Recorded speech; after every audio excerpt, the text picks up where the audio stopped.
They killed, give me Isaiah 14 and 21. They did the same thing to my people. So then you said that they put millions of my yes, you said. Should a murderer go to jail for murdering? Absolutely. Should a thief go to jail when he steals? Absolutely. Should a robber pay back the money he robbed? Absolutely. So why shouldn't the white man pay for what he did? That's right. That's right. One day you'll see just how it feels. Payback is a dog. It's a dog. Payback is a dog.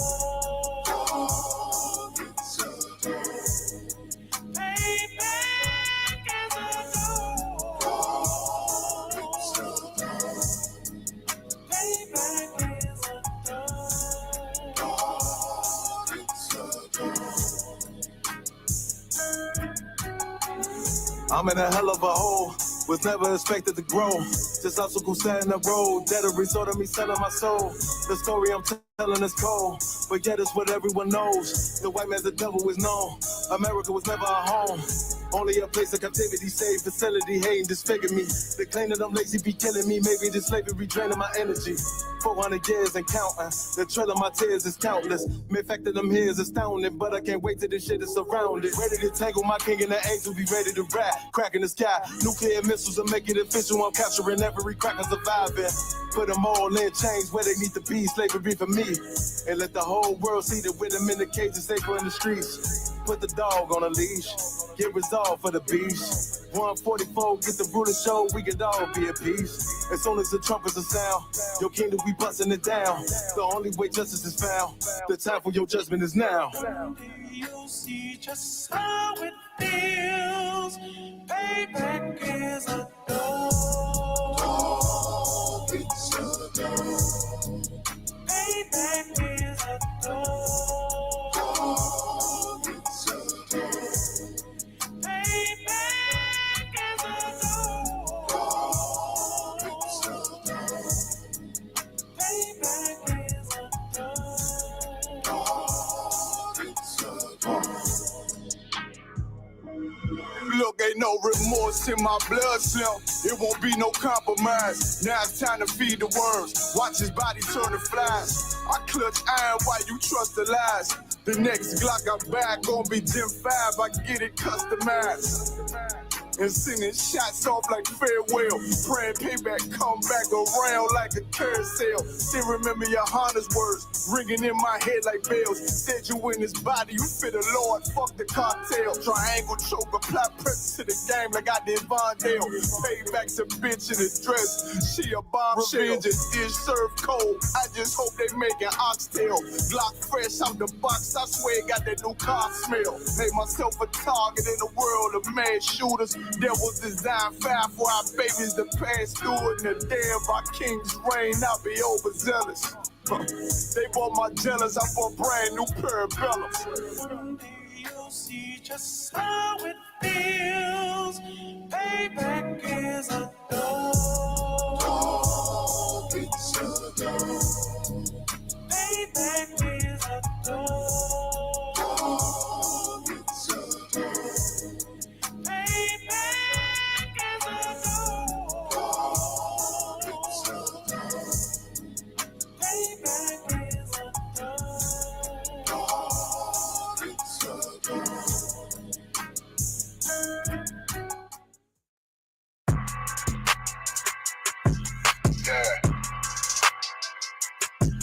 Yeah, you know what it is.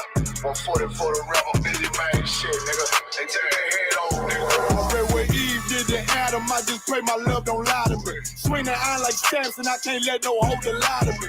I don't feel these rappers, all they lies is hypocrisy. Ain't no competition, ain't no rivalry. Nigga think I'm playing, I don't hear one word they saying, this shit light work. Think Muhammad one of us, he might lose his life first. Suckle up and stay alert. Another cop can stretch the nigga. He ain't demon, this an exorcism. Watch I bless the nigga. You took that open blood, then you know I'm gonna get active with you. Fuck the opposition, I see vision. Let me paint the picture. Rappers claim they spit and I ain't listening. Is in fact a fear. If revenge was a woman, now I scope that bitch like Jacob. From Tower War, we gonna run the summer. It's gonna be historical. Thought they making plays, made them niggas call the audible. As we run this shit, but they question is rhetorical. Bitch, I'm the one, me cookies with the oil. I'ma get him crackers, hell, should've never kidnapped my family. I can't do that. Bet I be the last nigga standing. Do a life sentence for my niggas, pray you understand me. I might put a switch on his Glock and call it young play. How you real trigger know the fact? You a bird feeder, claiming he a demon. What's a demon to a cold leader? What he saying something, I ain't hear. This shit like it ain't on who got the gun, it's on who gon' up that fight first. I turn a bad situation to a game change. Bring soldiers from the dead, just raise up the chain. Free shots, I'ma look like Aaron Jones when I run it. Never fight the hand that feeds you, you'll never get that hand back. He bitching about 10%, I don't wanna hear none of that. He dropping sword, fuck him, just make sure you get that cover back. Look around, he ain't with us, probably cause he never was. Now my chin like you with the angels for your brothers. Everybody wanna be Richard Porter, God kill him like Alpo. Play if he want, it's laying in the trunk like Lee Malvo. A certified woman's ass nigga, I am not a toy. Hey, out with that hollow sign, yeah, this the real McCoy. Feel like Gullah Jack when I'm in Fayetteville, you feel your boy. Still up on my bread, still I think that's all that I do. The way I get it, boy, lost, they gon' start to call him Elroy. Fuck his game, pop out on them demons like I'm Hellboy.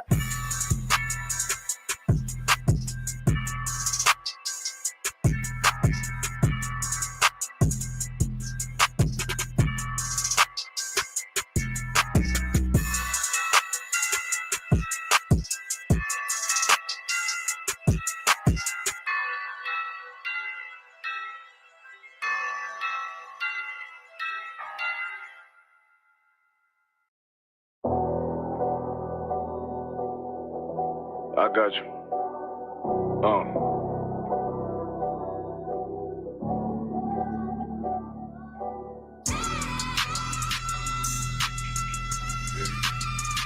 Let it ride real quick.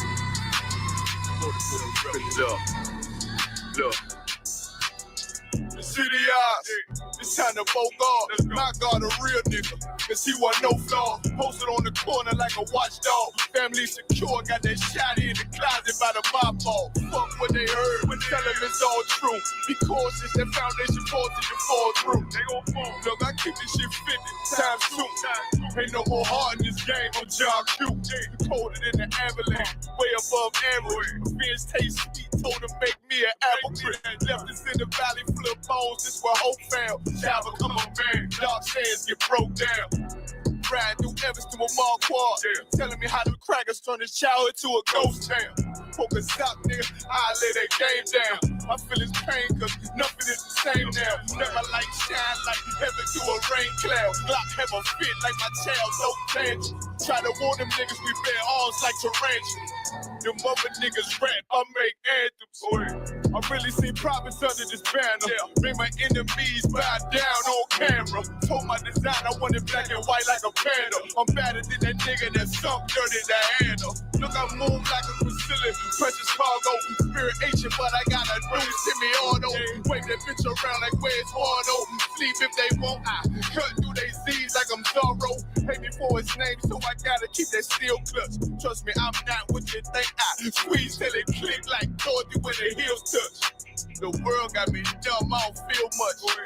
Ride around with Yara down, just left the state bridge. Looking for a bitch better than Baby's kid. Remember I dropped Quiet Storm, I've been gone ever since. Still in the field, fuck them niggas on the fence, yeah.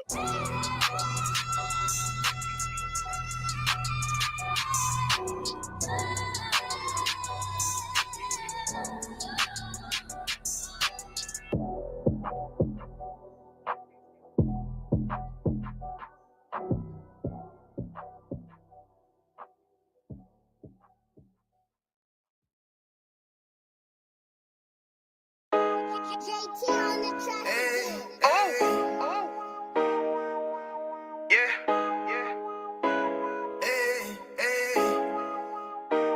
Fuck wrong with you, boy? You know what time it is, nigga. Better watch how you step in. Yeah. But that was my niggas.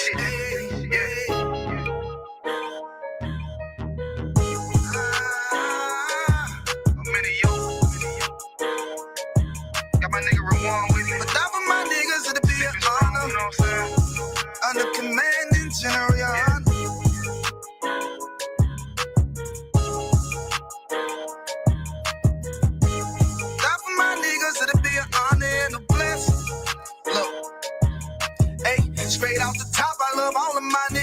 shit ain't gon' stop till we on top and we ballin', my nigga. We be fly as fuck, you know them bitches be stalking my niggas. That shit'll never change and it's the same with all my niggas. City to city, I should be at home, that's what my ribs say.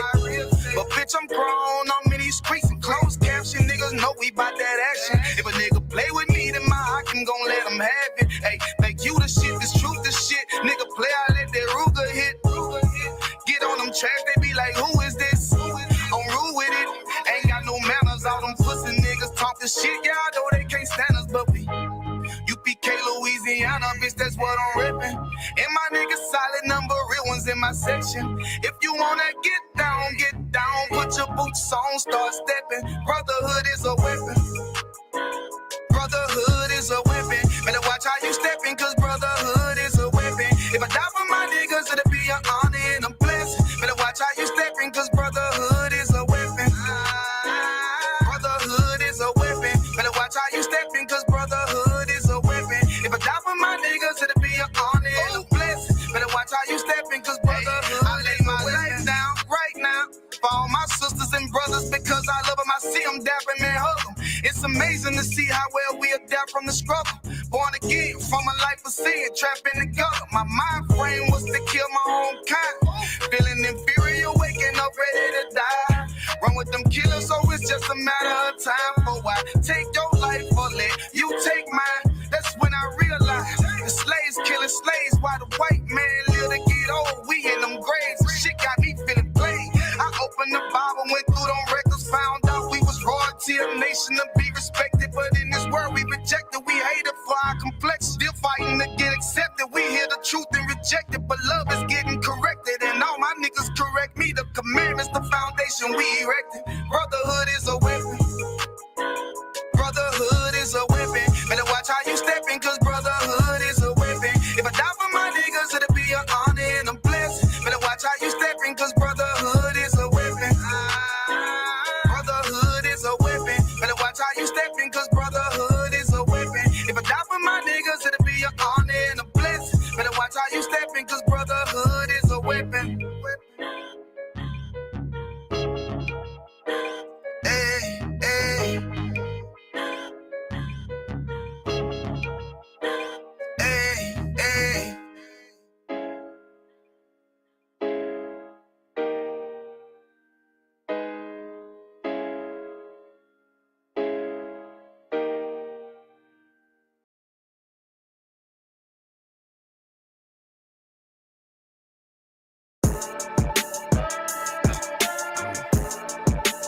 Looks like a jet.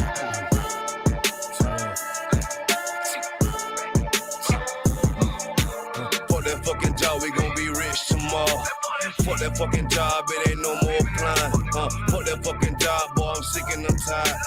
Fuck that fucking job, all that bitchin' and crying. And I'm saying, fuck that fucking job, nigga.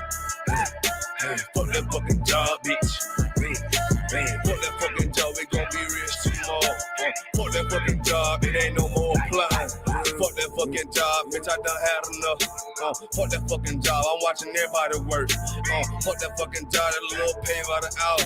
Hey, fuck that fucking job, my back hurting and I'm hungry. Yeah, fuck that fucking job, nigga, on soul. Yeah, caught between the two, get this money, go home.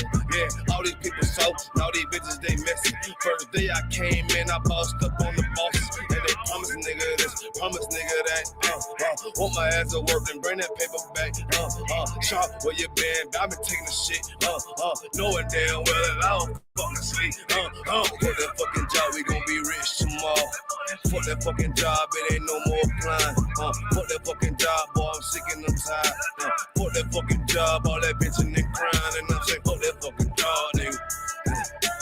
Fuck that fucking job, bitch. Fuck that fucking job, we gon' be rich tomorrow. Fuck that fucking job, it ain't no more applying.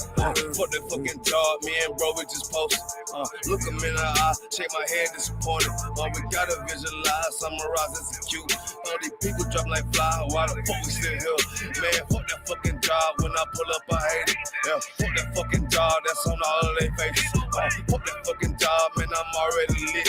Man, I hear one thing, boy, you bound to get hit. Man, the bills cross a nigga's brain. Man, that's how you keep a nigga damn a slave. Damn, money supposed to be a tool. Damn, for a purpose, what's your purpose for? Fuck that fucking job, we gon' be rich tomorrow. Fuck that fucking job, it ain't no more applying. Fuck that fucking job, boy, I'm sick and I'm tired. Fuck that fucking job, all that bitchin' and crying. And I'm saying, fuck that fucking job, nigga. Fuck that fucking job, bitch. Fuck that fucking job, we gon' be rich tomorrow. Fuck that fucking job, it ain't no more applying. I'm sick of that shit. I know you sick of it too, man. Money supposed to be a tool, but man, what's your purpose though? It's supposed to benefit a purpose. Shout out Boom Man now.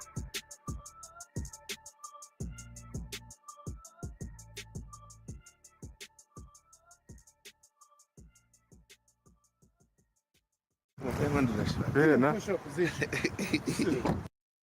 22.99, dirty cop. He gonna hook it up. Come on, Nakawar, hook me up. Go ahead, I'm sorry.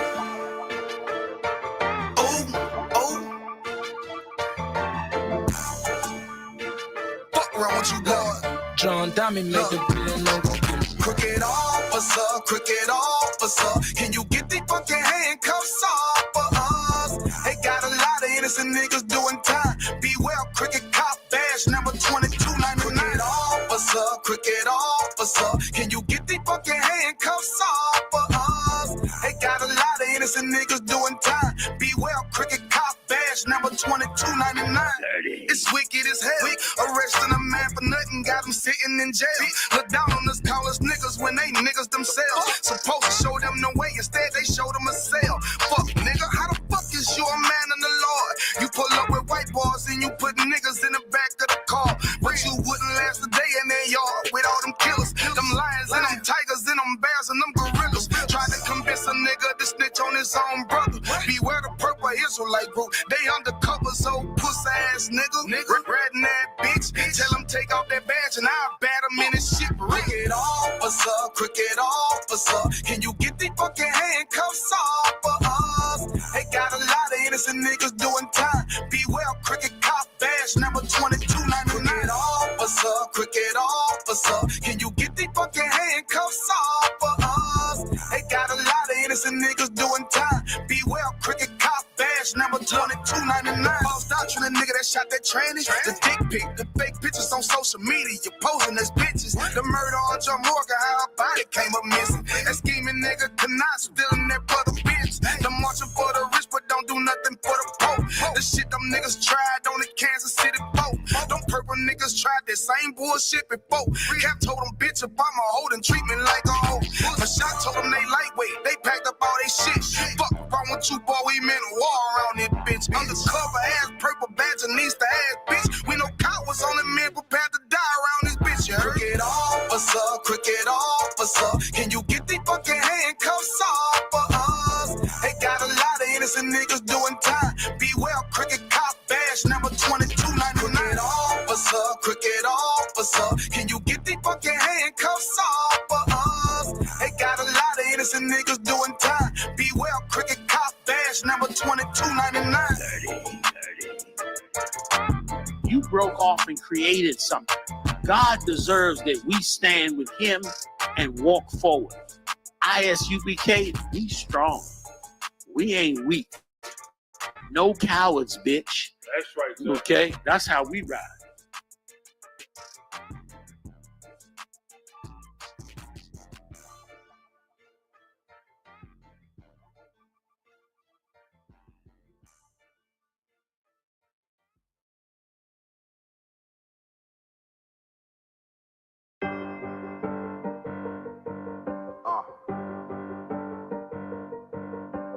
Yeah. On 44 shit, you know what I mean? Busy man.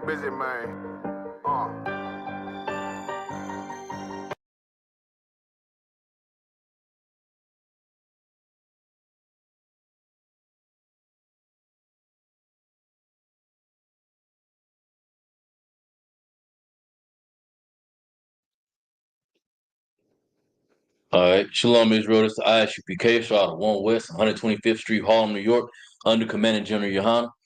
We've been established since 1969, and since 1969, we teach so-called blacks, Hispanics, and Native Indians their true history, heritage, and culture according to the Bible. This Thursday night scripture breakdown class, and the title of the class is "How to Stay Strong in the Truth." And that's like not stay strong, but how to stay together in the truth. It's very important that we learn what it means to really be together, right? What do y'all think it means to really be together? When I say to stay together in the truth, what do y'all think I mean when I say that? So I'm start with you first. It don't gotta be the right answer. I just want a answer. Huh? What do you think I mean when I say stay together in the truth?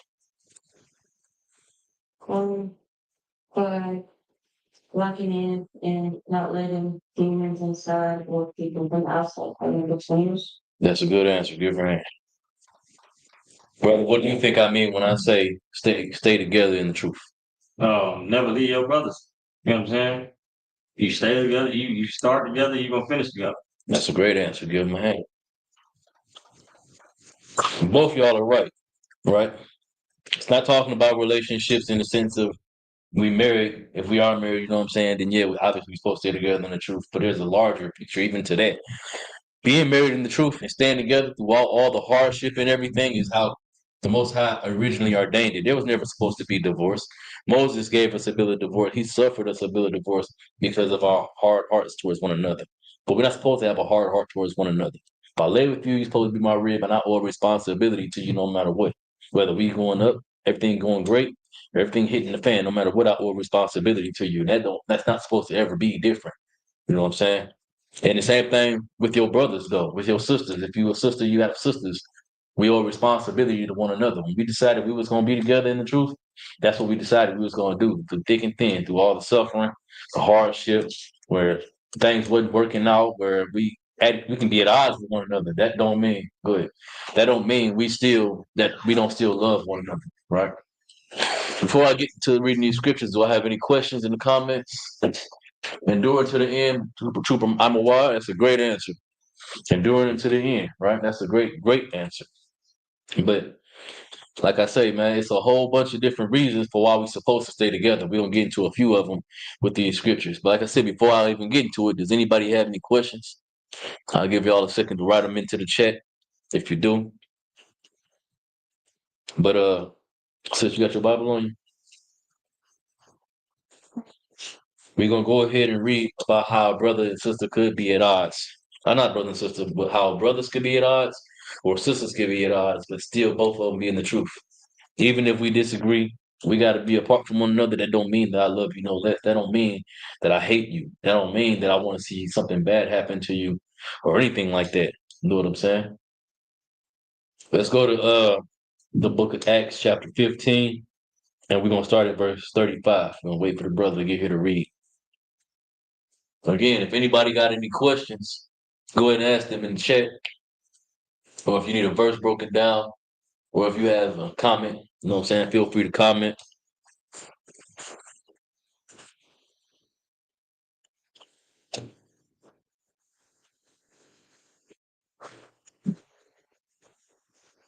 You ready? They got this door right now. You ready to read? I gotta go around this other way. Oh, okay. We'll go ahead. I'll read it then. Thanks, Walt.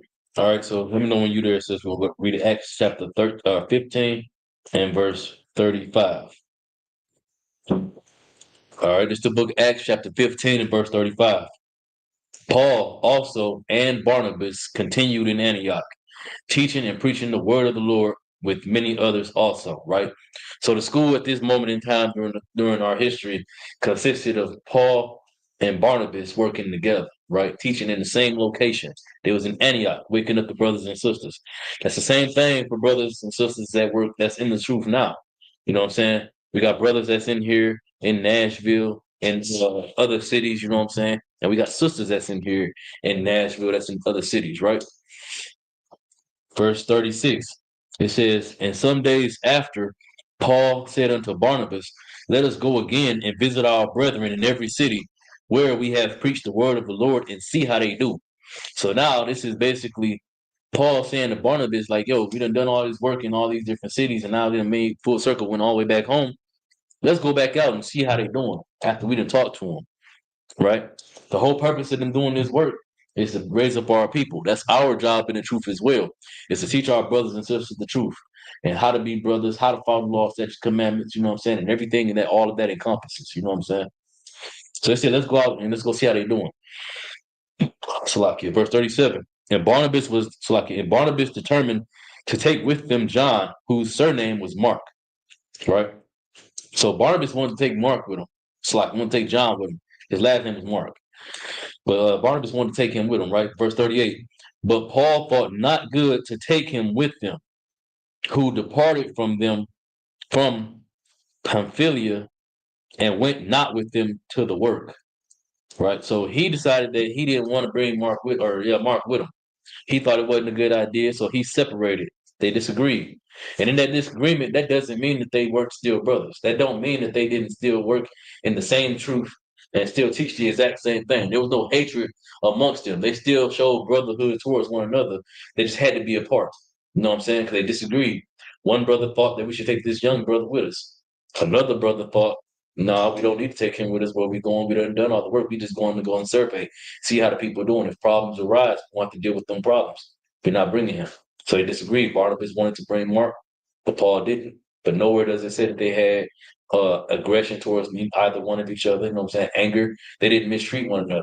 So whenever we in here and things don't work out, you know what I'm saying? What's the number one thing that you're supposed to do in the truth? If you and a brother don't see eye to eye, what's the very first thing you're supposed to do? Speak up. Go to him and him alone. Exactly. Go to him and him alone. That's the very, very first thing you're supposed to do in this truth. Because it's not going to get better. It ain't about whether I'm right and you wrong, or you right and I'm wrong. It's about preserving the brotherhood. Same thing with sisters. It's about preserving the sisterhood.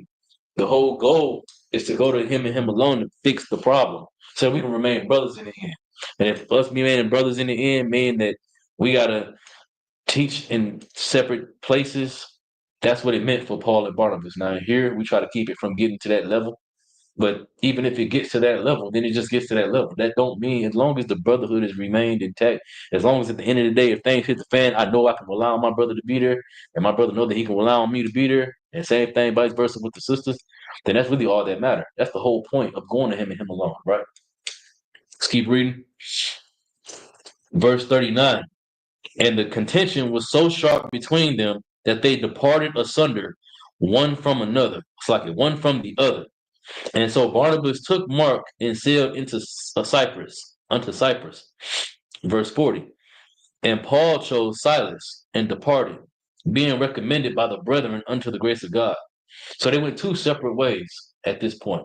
Like I said, they disagreed so sharply, but to preserve the brotherhood, they just went their own separate ways, right? Because we know about how Paul was before he came into the truth. Paul was a killer. He was out here persecuting Israelites. You know what I'm saying? That was claiming to call himself Jew. Again, you got to remember it was illegal to profess to be a Jew or live like a Jew. And Paul was the one who was persecuting brothers. But he went from being that way towards his brothers, killing his people, to having so much mercy on the brother that if we disagree, no sweat. You go that way, I'll go this way, and we're going to just keep doing this work. We're just going to spread it out now. You know what I'm saying? If you could take over reading, brother, we at Acts chapter 15 and verse 40 now.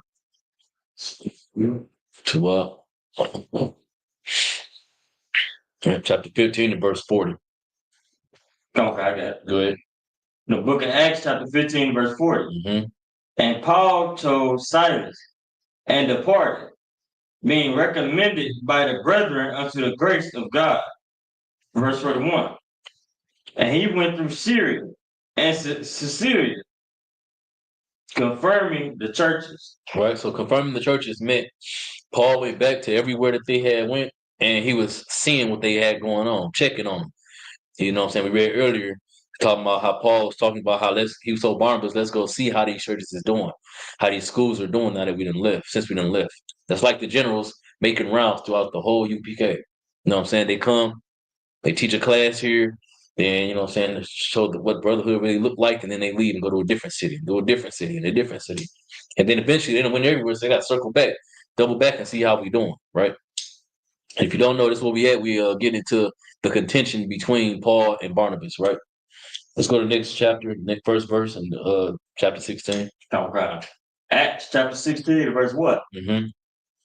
Then came he to Derbe Mm-hmm. and Lystra, and behold, a certain disciple was there, named Timotheus, Mm-hmm. the son of a certain woman, which was a Jewess, and believed, but his father was a Greek. Right? His father was a Greek. Now, does this mean, first of all, do we know who this person is? Who this Timotheus is? Do y'all know? It's Timothy. Oh. And it says his father was a Greek. Do we know what that means?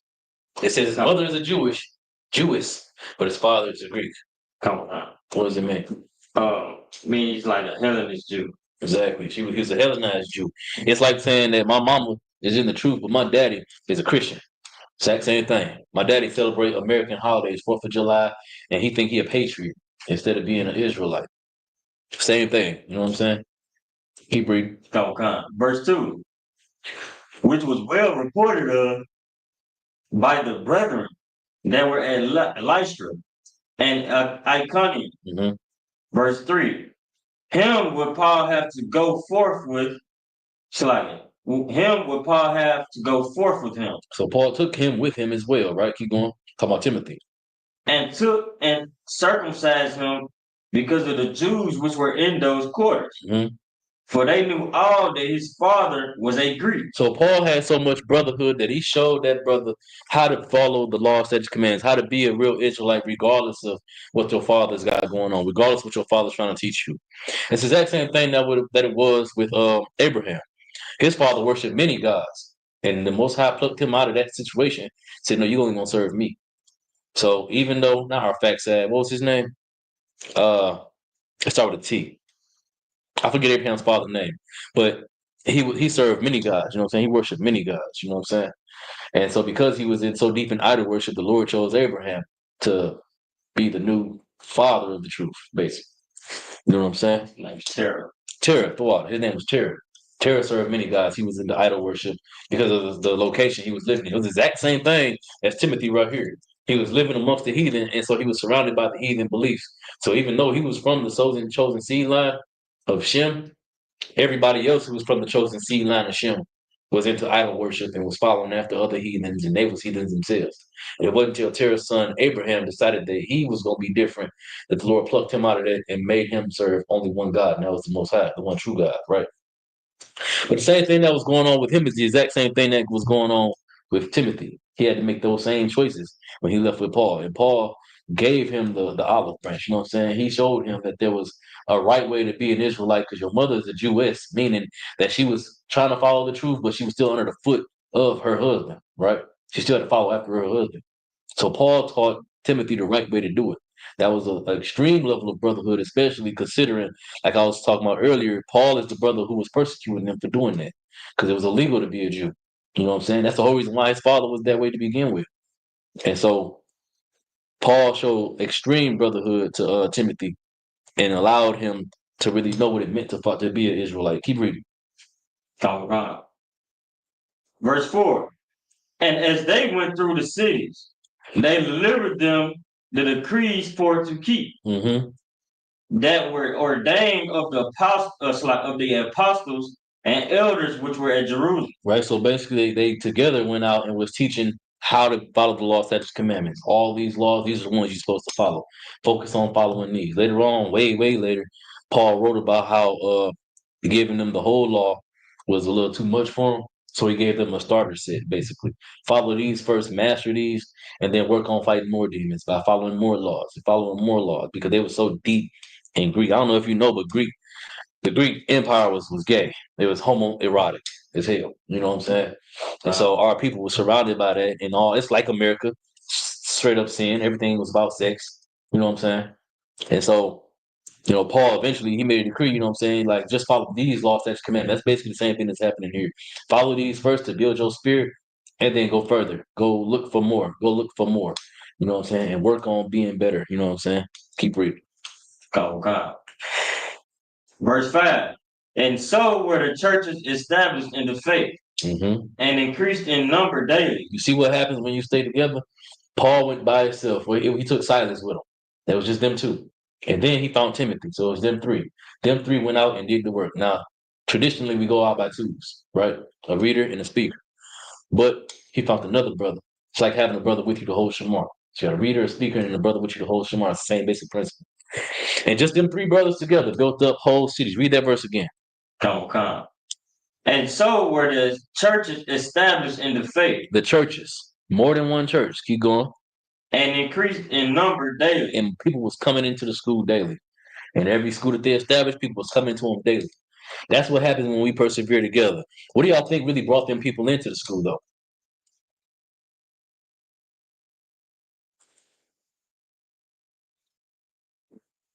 Why do you think the schools increased daily? What do y'all think brought them into the school? Had people come into the school consistently like that.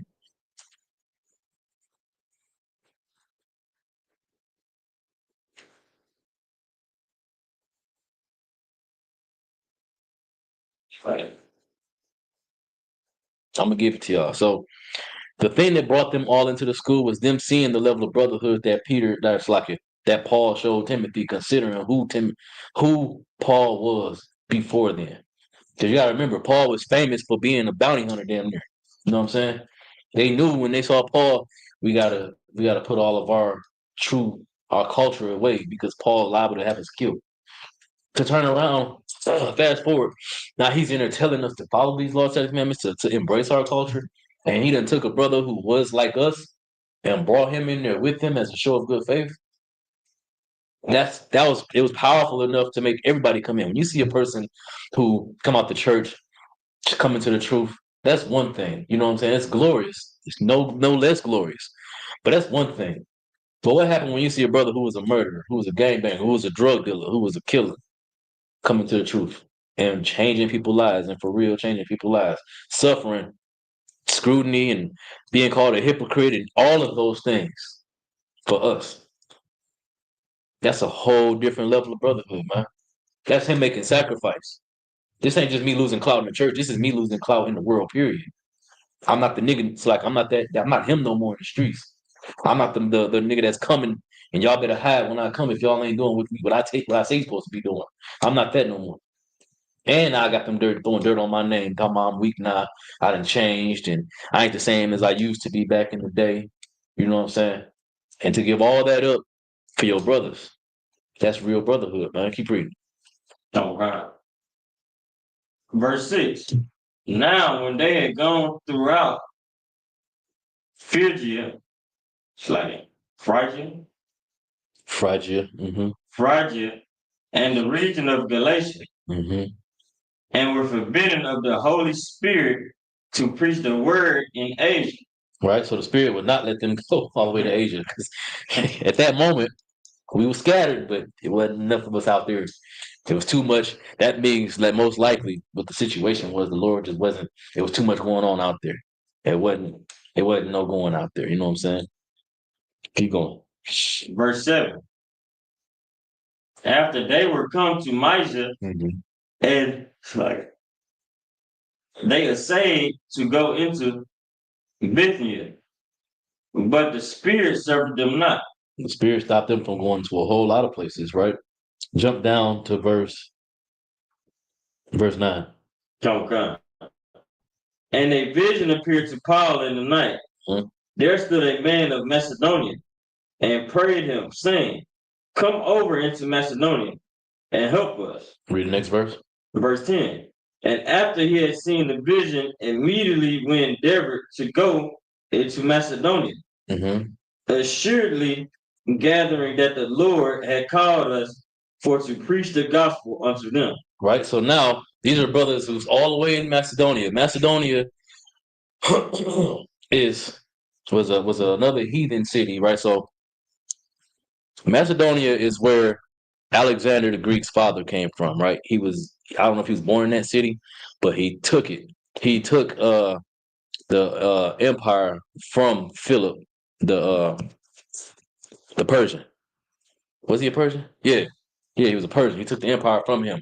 And then Philip died and then Alexander rose to power. But they were from Macedonia, right? So this is the heart of the Roman Empire, the Greco-Roman, the Greek Empire, right? But our brothers was there. Brothers and sisters was there. And they called out to Paul. They wrote to Paul and asked that he come and teach there after hearing all the work that he been doing everywhere else. And we got to remember that Paul ain't no regular brother. Paul still had clout in certain places, and this was one of them places. So they heard about what he was doing, and they called for him to come there because they wanted to live their culture. Again, it was unlawful. Go to 2 Maccabees chapter 6 and verse 6. It was unlawful for in the Greek Empire for us to be Jews anywhere. And because of Paul, you got killed for that. But before Paul, it was unlawful. But in the heart of the Greek Empire, you were going to die if they found out that you was being being a Jew, following the law, statutes, commandments, professing to be an Israelite, right? You got it? Go ahead. The 2 Maccabees chapter 6 and verse 6. Mm-hmm. Neither was it lawful for a man to keep Sabbath days or ancient fasts, or to profess himself at all to be a Jew. You see, now that's the culture. That's the situation that they was in just anywhere in Greece. That specifically was in Jerusalem under Antiochus in our homeland. So imagine how bad it had to be for them brothers in Macedonia, the homeland, the heart of the Greek Empire. You know what I'm saying? And through all of the potential death that it could have suffered, they wrote to Paul and asked him to come, and Paul went. Because that's what it means to be in the truth. That's what it means to be together in the truth. Being together don't just mean me and you and here in this room. We got to care about them out there too. Regardless of whether they're going to be right, whether they be wrong, regardless of what we know we should expect from them, we still have to give them the benefit of the doubt and let them disappoint us. They disappoint us, cool. The scriptures say whether they, after you give them the truth, if they don't hear you, you keep the dust off your feet and keep it moving. You know what I'm saying? That don't mean I hate them no less, no more. That don't mean I love them no less. I tried. They didn't want to hear it. No sweat. It's our heart's prayer desire for all Israel that they be saved, but the Most High don't want all of us. Flat out. It's the truth. It ain't for everybody. You know what I'm saying? That's just what it is. But we don't want death for our brothers and sisters. We try to save them, try to bring them into the truth, but they can't hear it. Give me John 13:35. Go. You know what I'm saying? But we have to show brotherhood to one another no matter what. You know what I'm saying? Even when things is rough, even when it's hard, we have to stay strong together. That's what Paul and Silas did whenever they went and got Peter, and the school grew by the day. People was flooding into the truth. That brotherhood is what brings people into the truth. Paul said that I plant the seed, Apollos waters, but the Spirit quickeneth. Apollos was another brother. But as he said, the Spirit quickeneth, meaning the Spirit give the increase. So I plant the seed. I told you the word. Every now and then you'll see Apollos come out here and teach on the streets. So you're going to hear it from him, and it's going to water your spirit. But you're not going to grow unless the Lord is with what you're hearing. Unless the Lord is with you. You know what I'm saying? But who are we to determine whether the Lord is with somebody or not? It ain't for us to determine. Our job is to go out there and teach our people and wake them up. The same way in the shop we talking about how our job is to bring brothers and sisters in here. Jeremiah Muhammad to get them out. You know what I'm saying? The Lord will pluck them out of here if they don't need to be in here. But our job is to bring them all in here and let them be tried. Because we all got to be tried by the Spirit. You know what I'm saying? And being tried by the Spirit ain't no magic, spooky, none of that. Being tried by the Spirit is you come into the truth and it's all sweet and amazing. You learning these new things and you learning your culture. You got something to cling on to, grab on to. And then it starts getting bitter. The reality sets in. Now people ain't loving me the way they used to love me. They don't deal with me the way they used to deal with me because I'm not who I used to be. Or now I get in here and I start seeing that everybody ain't who they say they supposed to be. Ain't who they supposed to be. You know what I'm saying? So the Spirit gonna pluck you out if you let it pluck you out. You're gonna be removed from here if you don't need to be here. But if you're supposed to be here, then you see the problems that are in here, and then we gotta kill Satan. We gotta get Satan up out of here. Our brothers and sisters that's going through this, that, and the third. We have brothers that suffer with alcohol addiction. Brothers that slip back they backslide on drugs or whatever, and they're not here. But it does happen, though. People in the world that's coming into the truth, they slip back into drugs. That don't mean we give up on them. The door's still open. You know what I'm saying? That don't mean they can't come back. They might have to start over. They might have earned respect back up in here, you know what I'm saying? But that don't mean that they can't come back. The opportunity is still there. And that's our job as brothers and sisters to them people, is to let them know that our brotherhood extends outside of just this room, outside of just the school. You know what I'm saying? So otherwise people ain't gonna come in. What would people think? The people that was out there with Timothy and them, what would they think if they saw Paul, Timothy, and Silas just together? And they walk past them, they'd be like, "Shalom, brother." And then Paul look at them like they was just another heathen in the world. Like, why you talking to me for? I know I'll kill you, nigga, because he ain't in the school. So how you gonna come into school if you treat him like that? You know? So it's about more than just being brothers to one another. We gotta be brothers to them brothers and sisters out there too. We gotta be sisters to them sisters out there too. Keep reading. Go ahead, read that. Book of John, chapter 13, verse 35. By this all men know that ye are my disciples. If ye have love one to another. Just how we know that we followers of Christ. It's how we treat one another. Do we love each other? And what does it really mean to love each other? It's not a feeling. What is really love? It's action. It's things I'm willing to do for you. Things I'm willing to sacrifice for you. The things I'm everything. How I treat you, how I talk to you, consider you. If you're in a bind, when I got a way I can help you, it's how I help you. That's how they know that we're disciples of Christ, because Christ showed the absolute ultimate level of brotherhood. He died for niggas that don't even know him. He died for niggas he didn't even know. You know what I'm saying? For ones that weren't even born yet. You know what I'm saying? We wouldn't have the new covenant. There would be no new covenant without Christ. Without Christ, there's no connection between us and the Most High, period. There ain't no way you can fabricate it, you can't imagine it, you can't nothing, because it don't exist without Christ. Because in the Old Testament, he said that that the northern kingdom and the southern kingdom both broke the covenant. And he says need for a new covenant to be made.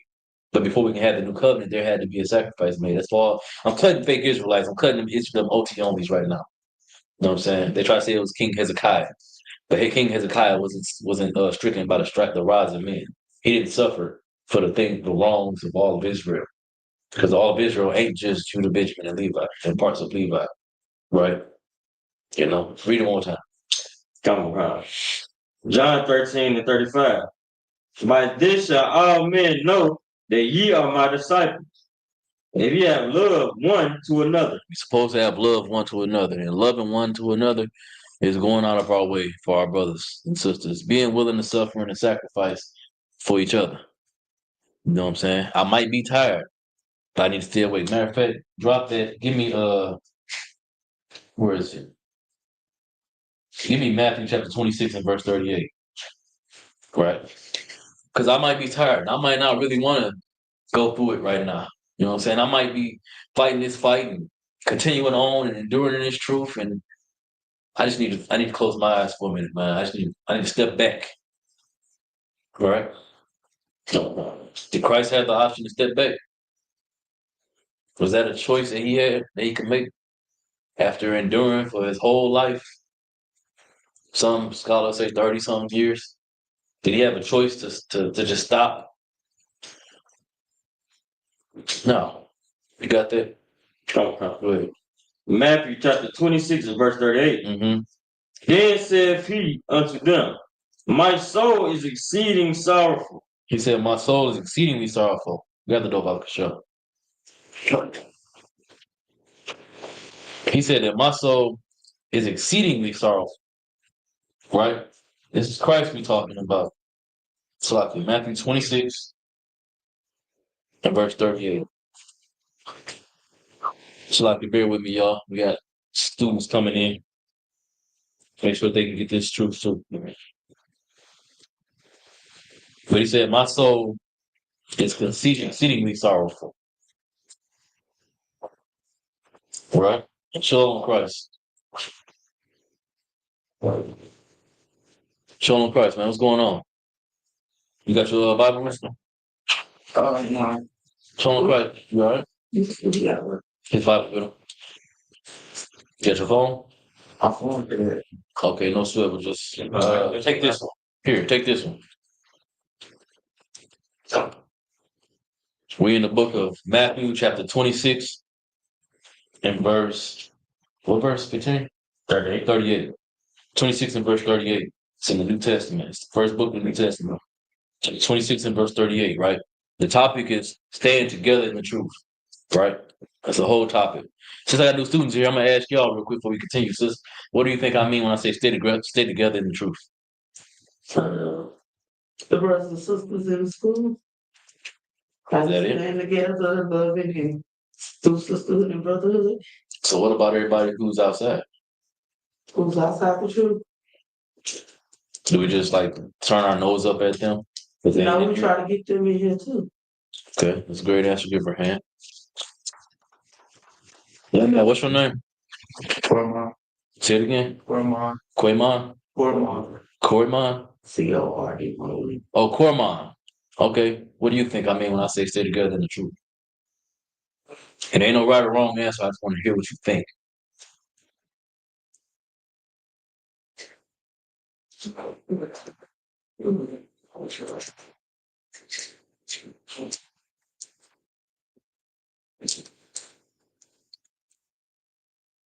Sorry, no sweat. We're gonna read about what it is, right? Go ahead and read that again. Start from the top. Oh, God. Book of Matthew, chapter 26 and verse 38. Then said he unto them, my soul is exceeding sorrowful. Right. So right now we're talking about Christ, right? Christ is about to go make the ultimate sacrifice. He's about to show what it really means to stay together in the truth. Be it for brothers that's in the school around you or the brothers and sisters that's not in the school. Right? The ultimate sacrifice. Keep reading. Oh, God. Verse 39. And he went a little further. Salakia. Go ahead and get that. Come on. Salakia, y'all bear with me. We got another brother coming in. I'll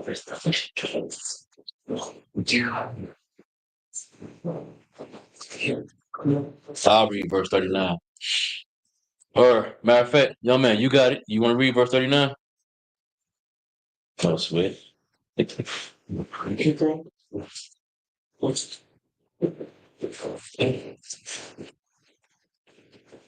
Go ahead.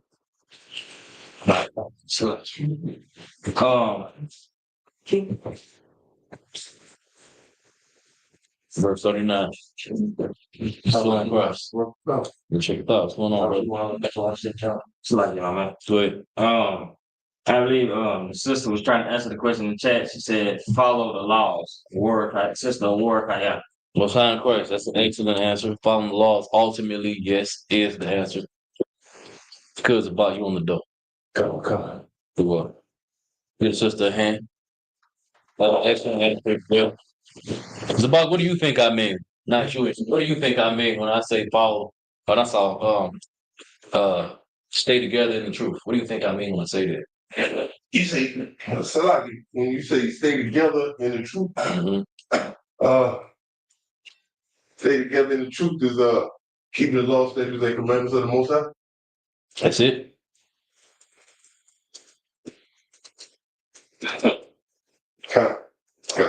That's a good answer too.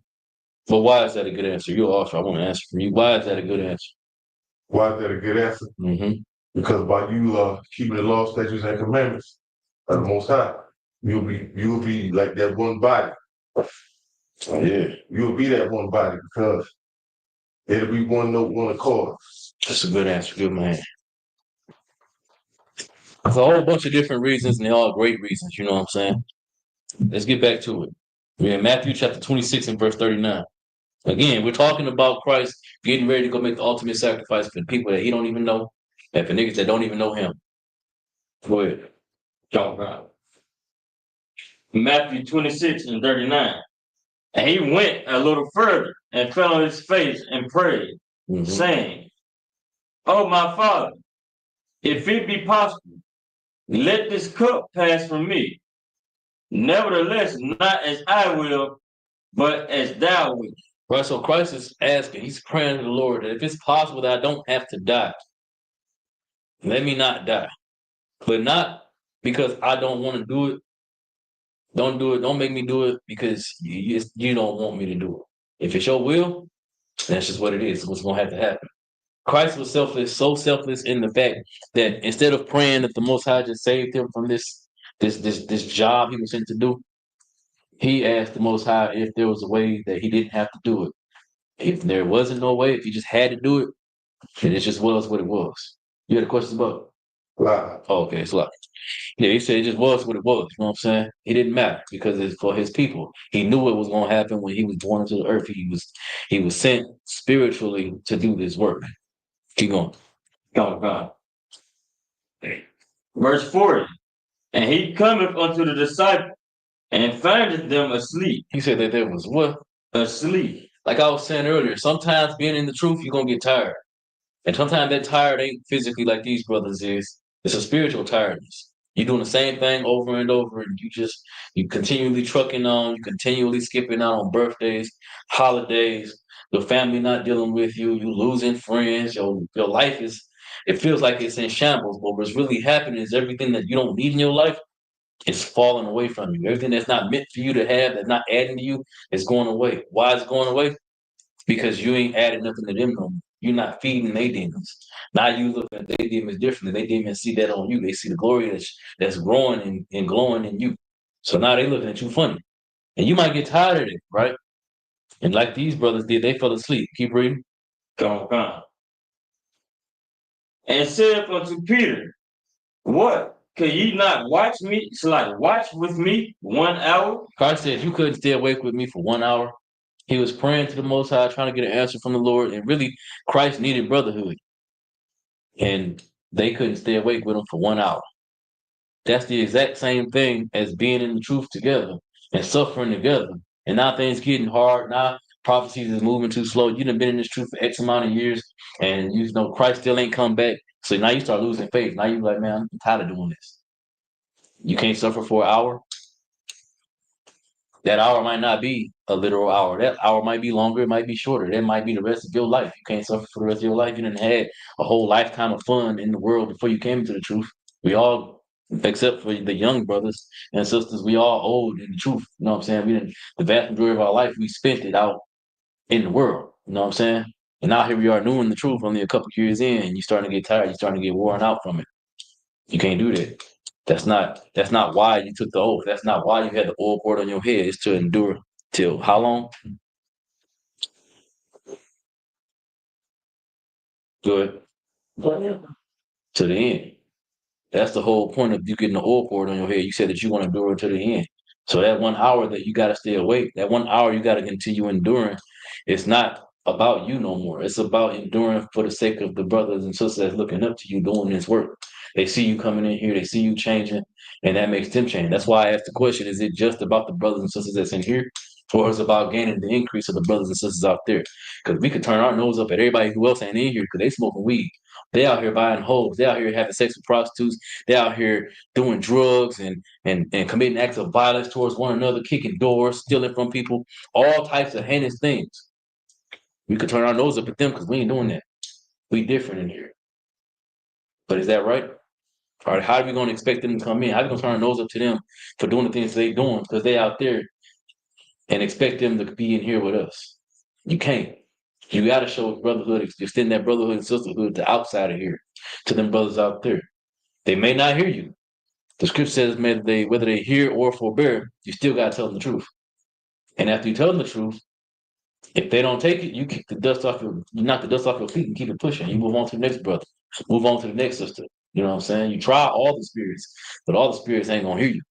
You know what I'm saying? Keep reading. Come on. Verse 41. Watch and pray that ye enter not into temptation. The spirit indeed is willing, but the flesh is weak. The spirit is willing to suffer and endure through all this. In our minds, we all say, you know what I'm saying? I'm in this truth till I die. No matter what, I'm never going to leave my brothers. I'm never going to leave my sisters. But then your flesh starts to get weak. You know what I'm saying?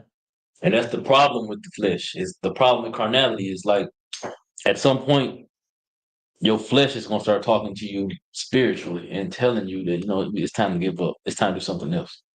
Ain't nothing changing. We done the truth thing. You know what I'm saying? Now let's move on and do something else. Let's jump into it was just a fad. Whatever. You know what I'm saying? Your flesh going to get weak.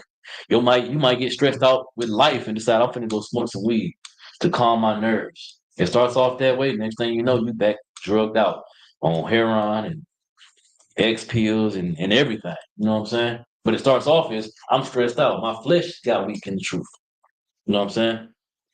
And that's what Christ is talking about right here. He's talking about being awake and suffering for that hour. Even though that hour ain't a literal hour, it's suffering for a time. How long? Long enough. Until we don't gotta suffer no more. That's the time. There is no limit on suffering. Suffering is what makes you strong. Suffering is what keeps you strong. And just like boxing, right? If you want to be the best or a bodybuilder, anything that extracurricular that you want to do, you don't start off good at it. Some people born with a natural talent, a higher affinity for it, but you don't start off as a master at nothing. You still have to practice. And in your practice, you suffer. You know what I'm saying? You throw the 1,000 jabs, 1,000 times, throw a jab 1,000 times, your jab's gonna become amazing. Your arm gonna be tired as hell though. And then what happened when you stop practicing that jab 1,000 times? It ain't gonna be no good no more. It's the exact same thing. You know what I'm saying? You have to endure in the truth and you have to suffer in the truth. And if you stop suffering, you ain't never gonna grow no more. The growth is gonna stop and you're gonna backslide, you're gonna regress. Same thing with going to the gym and lifting weights. If you stop going to the gym and lifting weights, you're gonna start to shrink down and lose all your gains. You gotta start back over. You got muscle memory, of course, but that's only gonna get you so far. You still gotta start over. You know what I'm saying? Same thing with the truth. Drop that. Let's go to Romans 12 and 10. No, we'll come back to that. Let me get Hebrews 13 and 1. I'm gonna read Hebrews chapter 13 and verse 1 through 3. Go ahead and read it when you got it. If I got any questions, if anybody got any questions or you need anything broke down, today is the day to ask. You know what I'm saying? Let's go get Hebrews chapter 13 and verse 1. Come, bro. The book of Hebrews, chapter 13 and verse 1. Let brotherly love continue. Let what kind of love continue? Brotherly love continue. This is after Paul went to Timothy in Acts and was building up the schools in different cities. He said, let brotherly love continue. So it already started off with Paul showing brotherly love to Timothy, and the schools was growing crazy by the day. And he's saying, let brotherly love continue. Keep reading. Verse 2. Be not forgetful to entertain strangers. And don't forget to entertain strangers. Again, the brotherhood that we show each other in the truth is amazing. It's important. It's the most second to serving the Most High God. It's the most important thing in the earth. But you can't never forget to show brotherhood to strangers. Strangers is the brothers, young sisters out there in the world that don't know the truth. Or they might be online learning. You know what I'm saying? Trying to figure out what it means to be in the truth. They're trying to learn what it means to follow the law, statutes, commandments. So then they come in, they start listening. Don't turn your nose up at them because they ain't 100% perfect. Because they don't have the law, statutes, commandments fully. Because they ain't following them fully. Them choosing to turn their head this direction and start walking this way is way more important than them being perfect right now. Because that means that they can be worked on. Shalom, Lord Christ. That means that they're coming into the truth, they're learning the truth, and it's making sense to them. You're winning that spirit over. But you also need them to be able to go through hardship so that they can learn what it really means to grow. If I give you $1 million right now, is that the same thing? That $1 million gonna mean the same amount to you as you earning $1 million yourself? No, it's not. I can give you $1 million. I can. It's the difference between buying a man fish or giving him fish versus teaching a man how to fish. You teach him how to fish, he gonna be able to live forever. So long as you know what I'm saying, he got life in him, he can fish, he's straight. But if I feed you one time and I don't take care of you forever for the rest of your life, well, how you gonna make it? Can't. You know what I'm saying? We gotta have that same mentality to our brothers and sisters. They may not be perfect, but they're trying. And we gotta facilitate that growth. Read it again. Come, God. Be not forgetful to entertain strangers. Where you at for the brothers and sisters that just came in? Come, God, select. The book of Hebrews, chapter 13 and verse 2. Mm-hmm. Be not forgetful to entertain strangers. Mm-hmm. For thereby some have entertained angels unaware. Y'all know what angels are? In this context, y'all know what angels are. How does angels relate to being in the truth? What are angels? Good. It's like the ones who give reports to the Lord. Right. What do we do as priests? We teach the law, statutes, commandments. And so you weren't here for the beginning, right? So in the beginning, we read a verse where Paul said, "Let's go back and see how to go to churches that we visited and see how they do." That's the same thing, the same work that angels do. We go and check on the people, and then we give a report. We report to each other, but it's the same thing as the angel is a messenger, right? It's a person who gives the word of God to the people. It's the exact same thing that we do. So where it says that you have obeyed, you have dealt with angels not knowingly, basically, I'm paraphrasing. That's what it's saying, is that you people that you're dealing with, them strangers, you never know how many of them might come into the truth, and they might become priests. You know what I'm saying? How many sisters that you might run into in the world, sisters, and they might learn how to be a better wife, a better mother, a better sister because of in dealing with you and what you've been learning. Next, you know, they come into the truth. So even though they're not in here, we still have to extend brotherhood to everybody outside of here because you never know who we might win. But it all starts with how we treat one another. And that's what lures them in here. So being strong in the truth together, staying together in the truth is the ultimate fishing lure. It ain't about how your life changed, about how you come up on some money or how, and none of that carnal stuff matters. It's about how you treat one another in here is what draws people into being in here. Right? Keep going. Come. Verse 3. Remember them that are in bonds. Remember them that's in bonds, meaning all of them that's still hooked on the drugs, all of them that still can't get out the club, can't get off the block, all of them. Bonded by sin, right? Keep going. As bound with them, and them which suffer adversity, as being yourselves also in the body. Exactly. You got to consider yourself, you were also like them, but you're in the body just like they were suffering. You ain't suffering no more, but you were suffering. You was not in the truth.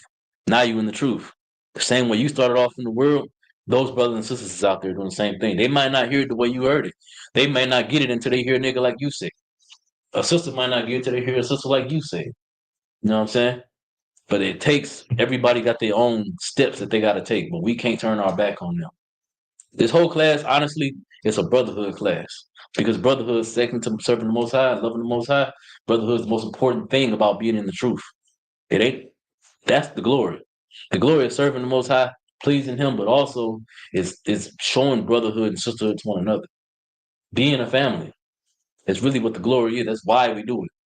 Outside of the kingdom. Drop that. Is there any more on that? Okay, drop that. Let me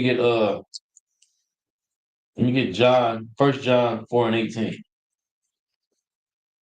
All right.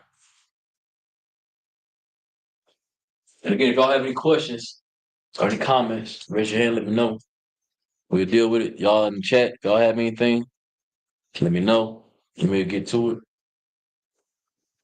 It's very important that we work together. You know what I'm saying? We strive together. Because if you think about it, man, we alone being in the truth. Even y'all brother that's not in the school, but y'all come to class, you know what I'm saying? The world already looking at you different. Because you associate your people with people who don't love everybody. You associate your people with a militant people, or people who don't play. You know what I'm saying? It's the truth or it's nothing. And then you got everybody else who out here who profess to be in the truth. They claim they want West because they know somebody who was in the original school, but they ain't in the original school. They don't know what it means to really be in the truth. And they leave each other on the daily. Leave their brothers on the battlefield, left and right, getting pegged and carrying on. You know what I'm saying? You got that? Oh, 4:18, right? Yeah. Come, I got you. Go ahead. The book of 1 John chapter 4, verse 18. There is no fear in love. If you love each other, if y'all love each other in the truth, if we love our brothers and sisters out there, it don't matter what kind of stuff they into. Gangs, drugs, violence, criminal activity, all manner of sin. It don't matter what they into. We ain't afraid to tell them the truth. We ain't afraid to show them that love. I remember in the Shaka Thara, when they first started the school, the videos wasn't over here. They was out in the projects, but in front of the dollar store, in the hood, where all kind of crazy stuff was going on. It wasn't no fear. They walking up on dice game, having them niggas flyers in the hood, in the projects. They don't know none of them. But the work, they doing the work because they want to show these brothers that it's love out here beyond the gang life. It's love out here beyond these streets. You know what I'm saying? Keep reading. Okay. I'm sorry. But perfect love casts out fear, because fear hath torment. He that feareth is not made perfect in love. You see, if I love you, I ain't gonna be afraid to tell you the truth. You might not like me for a minute. You might be upset about what I'm saying. It might make you decide you don't want to deal with me no more. But me telling you the truth is gonna stick. You're gonna hear that thing and it's gonna change how you feel about yourself. The Bible is a mirror.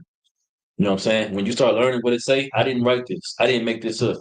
So if what I'm reading right here, what the brothers reading, if anything that we read about brotherhood tonight is affecting you, making you rethink how you deal with each other, how you deal with other brothers and sisters that's not in here, then that's a reflection on you that you need to change. Something about you that you need to work on. We all got somewhere that we got to grow.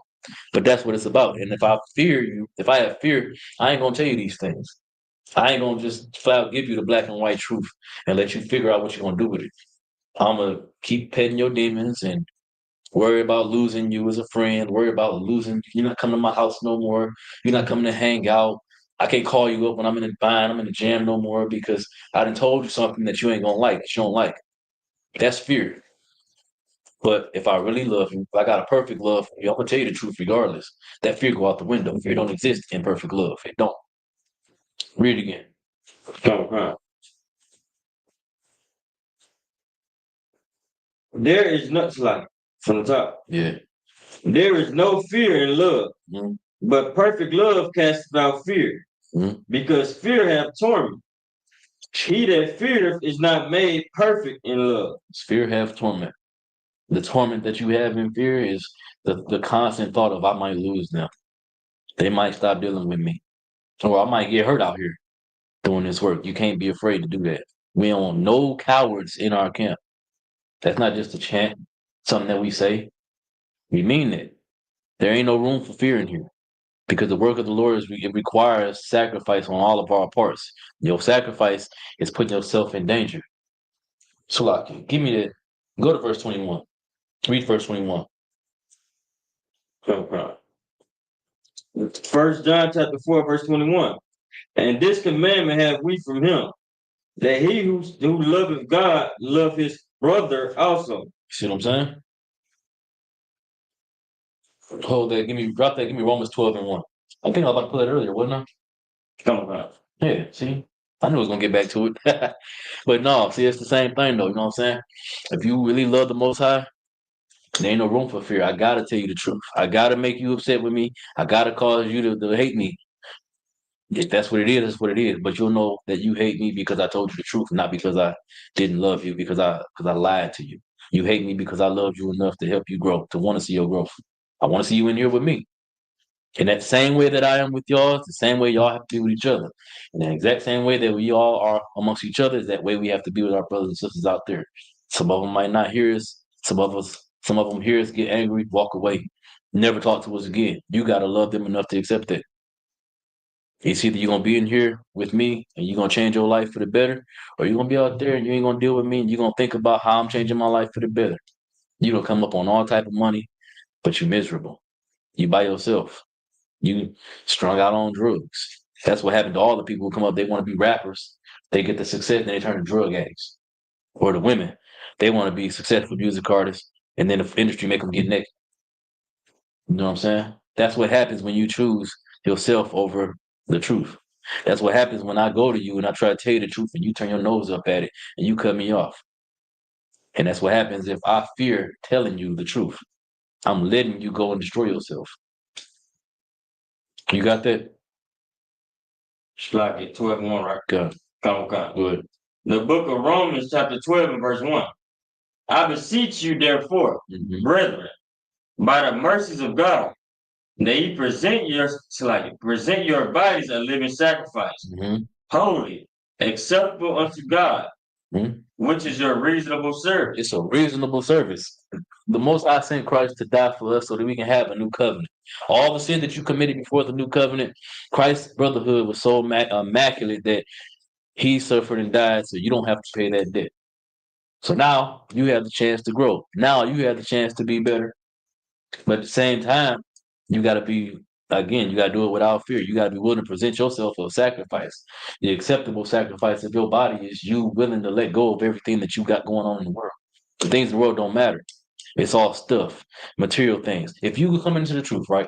I'll give you a perspective. You come into the truth and everything is going good. You like the truth. You learning the truth. You come into the school, and then whatever reason you fall off the truth, whatever reason you drop your sword, all that crap that you left from the world, you can just go get that back. So what did it matter? What did it mean? It meant nothing. The bottom line is all of it means nothing. But you could be in here with people who ain't gonna never let you lose nothing. The people who ain't gonna never let you just suffer. We got camp funds for that. The priests pay that. Sisters don't gotta pay that. Young men don't gotta pay that. You know what I'm saying? But if anybody in here need help, who gonna make sure we get taken care of? We do. We suffer that for each other. Shalom Christ, sis. We suffer that for each other. But brothers and sisters out in the world don't have nobody to suffer that for them. Brothers and sisters that leave out of here don't have nobody to suffer that for them. You got to make yourself a sacrifice. But that sacrifice ain't you unaliving yourself or none of that crap. That sacrifice is you giving up your carnal desires, your fleshy desires for your brothers that's in the truth and outside the truth. You know what I'm saying? In the book of Numbers, it talks about when the Most High will turn our captivity. He'll free us from this. It ain't gonna be when we start following law, statutes, commandments. We know to follow law, statutes, commandments. It's when we start teaching our children to do so. Spiritually, though, our children is the brothers and sisters that's not in here. You know what I'm saying? The babies out there. They don't know. We growing in here. We still children, but they're babies out there. Spiritually, that don't know the truth. Heard it once or twice, but they still out there committing sin. Our job is to teach them the truth. And that's when the Most High gonna turn our captivity. That's when we're gonna have a nation. The nation ain't built on a bunch of people say I believe the same thing, but really don't show that they believe the same thing. The nation is built on being together in the same belief, following after the same belief, and being one body. Give me Ephesians 4:4. We're supposed to be together the same the whole way across the board. Together. Otherwise, what's the point of doing any of it? If I can just say I believe in the truth, may as well just be Christian. That's what Christians do. They say I believe in God, but what actions do they take to show that they believe in God? What do they sacrifice for the God that they say they believe in? Nothing. Go ahead. You got something? Say they don't sacrifice nothing. And exactly. They don't sacrifice a damn thing. Because it ain't about sacrificing in the Christian church. Or no religion. No game. It ain't about what I can do for you. It's about what you can do for me. If you ain't enough for me, I'm not dealing with you. Too often. It's never, what can I do for this person? What can I do for that person? How can I win my brother? You holding something? Yeah, come on. Ephesians 4:4. Read it. And then, young man or trooper, give me Matthew, what is it? 15 and 18? 18 and 15. 18, 15. I get them back. Slot. You give me Matthew 18 and 15. First, give me Ephesians 4:4. Come on. Mm-hmm. The book of Ephesians, chapter 4, verse 4. There is one body. And how many bodies? One body. Togetherness. With one body. Keep going. And one spirit. Mm-hmm. Even as ye are called in one hope of your calling. That's it. Come on. It's one body and one spirit. So no matter how you slice it, we all supposed to be together. But how do we get together? Give me that verse. This is Matthew 18 and 15. So now you're dealing with brothers that's in here as well as brothers that's not in here. Brothers that's out there in the world. Go ahead. Moreover, if thy brother shall trespass against thee, go and tell him his fault between thee and him alone. You're supposed to go to him and him alone. Now, what happens if you do that in here? There's a protocol that we follow. If you do that, you got to counsel, and he's gonna read it. But you do that, you got to counsel, and everything goes smooth. We sit down, we talk about it, and it's not about who right or wrong. It's about getting to the bottom of it so that we can fix the brotherhood, fix the sisterhood, right? But what happens if you got a problem with somebody out in the world? Let's say you lead the truth, and now you back in the world, and a brother or sister slight you. You gonna kill them? You gonna hate on them from a distance? Or you gonna go and tell them the problem that you have with them, and then y'all go from there. Keep reading. If he shall hear thee, thou hast gained thy brother. That's why you do it. The intention is to gain your brother. It's not about what I could lose. Salakia. It ain't about what I can lose. You know what I'm saying? It's not about how I could be proven wrong or how I could prove them to be wrong. It's about gaining my brother, gaining my sister. The point of the council is to fix the problem so that we can stay together. You know what I'm saying? We don't want to be apart because being apart, we got to go back to being alone in the truth. I mean, alone out in the world, and you following after the truth while the world's telling you not to. You know what I'm saying? Go ahead. It's like just to add on in the world, it definitely ain't no counsel in the world. It's like a nigga can be wrong and you tell him, you be like, you can't whoop me though. You know what I'm saying? Me? A nigga in the world, you can't tell him nothing. It's about who, you know what I'm saying, who gonna kill him first. You know what I'm saying? Who gonna kill him first? Who can be who was. You know what I'm saying? It ain't never words with nobody in the world. Mm-hmm. There's never no love. There's no love in the streets. That's the bottom line. Is there ain't no love in the streets, man. There's no togetherness. You could be a homeboy. You could be talking about Jordan versus LeBron. I done had heated conversations about Jordan versus LeBron, and it damn near come to blows every time. But what? And then midst of that back and forth, we throwing out stats. Yeah, you bitch ass niggas sklocky for my language, but that's what it turned into. You know what I'm saying? Because I'm right, you wrong. Oh God. And so at the end of all the heated exchanges and all the words, then we come together and we cool at the end, but then one of y'all harboring an ill feeling because you don't like how that nigga talked to you in the middle of that conversation. You ain't said nothing about it, so now you holding a grudge. So what happens with that grudge? It's gonna snowball. Now you collecting reasons to hate this nigga. Now you want to go to war with this nigga. Now you done had sex with this woman. Cause F him. You know what I'm saying? Because he slighted you. But all that could be solved and dealt with. Hey, brother, I don't really like how you talk to me in the middle of that conversation. You know what I'm saying? We was going back and forth about some shit, some stuff that really don't matter. You know what I'm saying?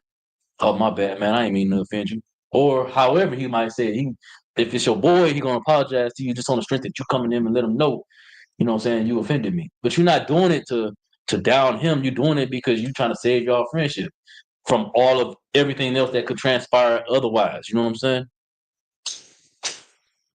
What was the last verse we read? Salakia. 15. Read it one more time. Matthew 18 and 15. Moreover, if thy brother shall trespass against thee, go and tell him his faults between thee and him alone. Mm-hmm. If he shall hear thee, thou hast gained a new thy brother. That's the goal. It's to gain your brother. And that brotherhood, it got to extend outside of here. It can't just be about us in here. We got to care about the people that's out there. That's why we do the food drive, the clothing drive.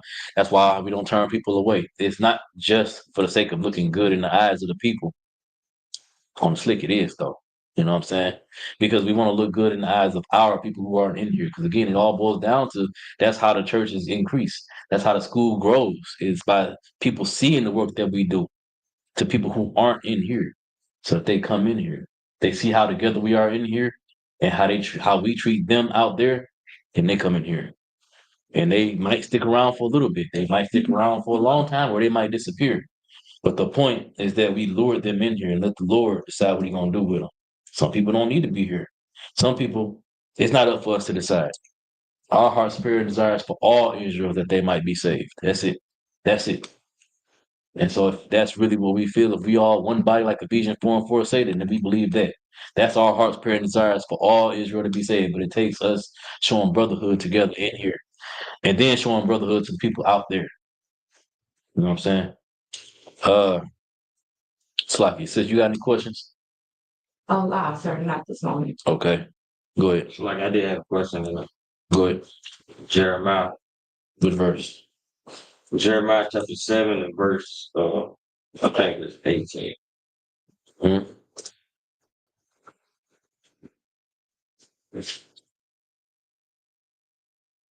Read it when you got it. Oh, God. The book of Jeremiah chapter 7 verse 18. The children gather wood, and the fathers kindle the fire, and the women knead their dough to make cakes to the Queen of Heaven, and to pour out drink offerings unto other gods, that they may provoke me to anger. Like, who is the Queen of Heaven? The Queen of Heaven. How can I explain so you can understand it? What is heaven? Well, I mean, the sky. It depends on which heaven you're talking about. in this context, it is talking about the sky. It says the children gather the wood, right? The fathers kindle the fire, and the women knead their dough to make cakes to the Queen of Heaven, and to pour out drink offerings unto other gods, that they may provoke me to anger. So, what is this heaven? It's the Queen of Heaven got to be another god, false god, Right? Because that's what it says in the verse, right? false god. So what are you asking about? What is the Queen of like? Is this a specific god that we used to worship? Like, is that a name for it? It's just other gods. The Queen of Heaven is just a different god. The goal is to provoke the Most High to anger. That's why I asked you that question. Like, what is the heaven? Because clearly it's talking about other gods. Because it says it right there in the verse, right? But then it also says that they may provoke me to anger. So the goal is to provoke the Most High to anger by doing things that's heinous to the Lord, abominable to the Lord, right? So when it says the Queen of Heaven, it's not talking about a queen in the fourth dimension where the Most High is. It's talking about a fake god and as well as the other gods. It says to pour out drink offerings unto other gods. You know what I'm saying? So making cakes to the Queen of Heaven and drink offerings to the other gods. You know what I'm saying? Because it's all confusion. Read verse 19. Verse 19. Do they provoke me to anger, saith the Lord? Mm-hmm. Do they not provoke themselves to the confusion of their own faces? To the confusion of their own faces. They're confusing themselves with their actions because they know there's only one true God. They have record of our interactions with that one true God, but now they're up here making cakes to the Queen of Heaven. A fake God that don't even exist. They ain't never heard of. Their forefathers never talked about, never existed, never done nothing for them. They're making cakes to these idols. It's the same thing as us being in church, worshiping white Jesus. You know damn well that Jesus ain't white. You know damn well you look crazy worshiping a white man after white man and your people put them in chains in captivity. But now your face all confused. Why? Because you know you're doing something that don't make sense. Exact same thing that verse saying. You had a question? Good. So the question, sir, if I may, about the showbread.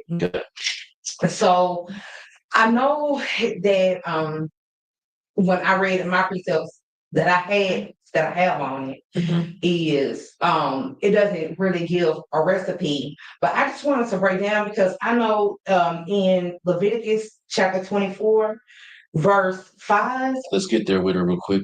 Leviticus 24 and verse 5. It's saying that you take fine flour and you bake 12 cakes of it. So what my question is for the sisters, because we are doing the showbread now.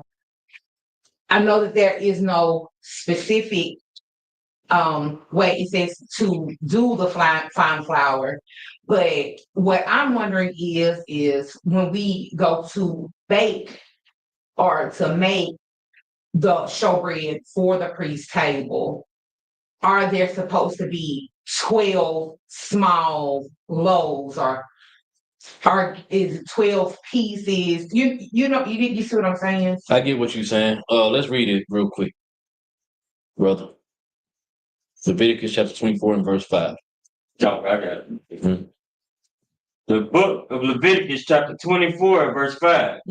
And thou shalt take fine flour and bake 12 cakes thereof. 2/10 deals shall be in one cake. Verse 6. And thou shalt set them in 2 rows, 6 in a row, upon the pure table before the Lord. Can you read? Okay. Verse 7. And thou shalt put pure frankincense upon each roll, that it may be on the bread for a memorial. Keep going. Even an offering made by fire unto the Lord. Verse 8. Every Sabbath he shall set it in order before the Lord continually. Stop right there. So now we have the protocol. That was the protocol forever. Every Sabbath, this is how it's supposed to be. What y'all sisters can do is y'all can make the bread, and then it'll be up to the priest, the highest ranking priest on during the Sabbath, to make sure that he's following the 12 loaves. So say we got 6 and 6. You feel me? And then the rest sitting over there, and as we eat it, then we put more on the table. You know what I'm saying? So however many y'all make, however y'all make it, y'all make one whole loaf. We can cut it up into 6 and 6, or however we do it. You know what I'm saying? It's up to the highest, the head priest of the Sabbath service to follow the protocol. But that is the protocol. Okay. So there's no, when we prepare the bread, because I've prepared it before, but I prepared with yeast. It doesn't say that it doesn't have to have, it doesn't, I know doing unleavened bread, it has no yeast. Right. But we can use yeast. God, yeah. The only time we can is during the Feast of Unleavened Bread. Other than that, it's just a cake, bread. Okay. You know what I'm saying? So it doesn't matter if it's a whole loaf, if it's It doesn't matter. 12 little bitty ones. Exactly. Okay, So the highest ranking priest during the Sabbath service to actually set the table, because obviously the sisters can't do it. No one is supposed to even be able to come in the tabernacle unless it's the Levites or the sons of Aaron. You know what I'm saying? So that's their responsibility to do anyway. But if a sister takes on the responsibility of baking the bread, then she gives it to the priest, and the priest set it the way the Lord commanded for it to be. Just like with the wine, for example, should be up here. Where is it? Why is it over here? The wine's supposed to be up here too. But the sisters don't put the wine up here. The priests do that. You know what I'm saying? The sisters just go get the wine. Y'all might grow the fruit, stomp it out, mix it with the yeast, save it, store it, and cook it. And eventually it becomes wine. Then y'all give it to the priest. Then the priest will take it and set it so that they have it for the Sabbath service every Sabbath, every Sabbath. And now that you say that, I was gonna also ask that too, because when I read in here, it was saying that it's the sons of Levi to prepare the bread, but I guess now the sisters prepare the bread. It wouldn't be for the brothers to prepare the bread. You want to know why? You're asking why? Yes, sir. Okay, so the sons of Aaron are the Levites, or sons of Aaron are Levites, but the Levites are also the priests. All of them are priests. Under the order of Melchizedek, now all tribes can be priests. But the reason it's the same as I was talking about her earlier, the sister, what's her name? Dorcas. What's her name? Tabitha. Like Sister Tabitha, she did amazing work. You know what I'm saying? Nothing in the law was written about how she had to make garments, nothing like that. But she went out her way to do it. She set an example for all the women in Israel. When she died, the people mourned and grieved her death so badly that the Lord just brought her back. The Lord sent her back into the earth to continue to do these great works. Y'all work that y'all do is also what the precept we just read, is you making yourself an acceptable sacrifice. It's your acceptable service. You know what I'm saying? There's no law that says the sisters have to make the bread ever. There's no law that says the sisters have to cook ever. But y'all choosing to do the work is a glory in and of itself. You know what I'm saying? And if y'all didn't do it, then it would be on us to do it, regardless. You know what I'm saying?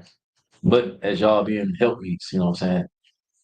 It's a glory that y'all do it. You know what I'm saying? But y'all truthfully aren't required to do it at all. The law don't require y'all to do it. You know what I'm saying? Nowhere in the Old or New Testament are y'all required to sew, make garments, or nothing. Did that mean you shouldn't do it? That goes back into the topic of tonight's class. Is you extending love not only to us in here, but to us out there. They see you going out your way, and she's a visitor coming to the school. She ain't in the school, you know what I'm saying? But she sees the work that y'all do. And she's like, damn, I want to be a part of that. I want to help. My rib was literally like that.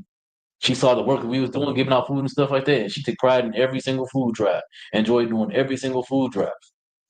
It starts off with how we treat one another, but it also extends to how we love brothers and sisters that's not in here. You know what I'm saying? Does that answer your question though? Yeah, absolutely, sir. Most high. Wow. All right. Where we at? We done? It's 8:34. Anybody got any more questions? Everybody to what? All right. Do we want to go into Tabitha? We'll read about Tabitha. You got go ahead. One more question, sir. Go ahead. You what? Matthew 12 and 42. Let me get there with you. Chapter 12 and what? Verse 42. Mm-hmm. My question in it is, what is the Queen of the South? You said who is the Queen of the South? So who came to visit? Let's read the verse. The book of Matthew, chapter 12, verse 42. Mm-hmm. The Queen of the South shall rise up in the judgment with this generation. Right. And shall condemn it. Right. So this is Christ, or Slaki. This is Is this Christ? Come on, it's Christ speak. Yeah, it's like it. So this is Christ talking about the Queen of the South. What verse we in? 42.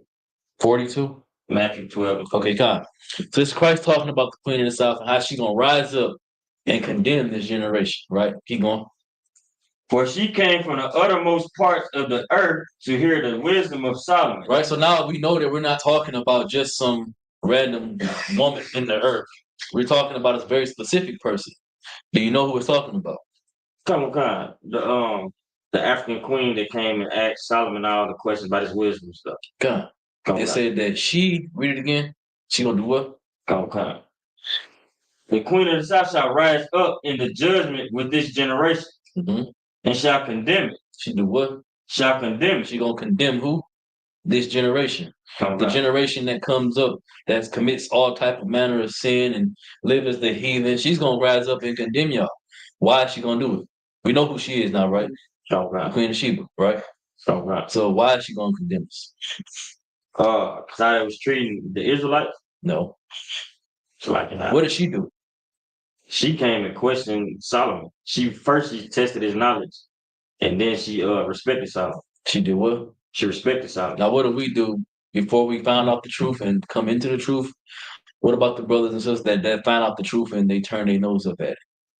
They didn't respect Solomon. They don't respect the wisdom. That's what Solomon had. I saw Solomon had outside of his wealth.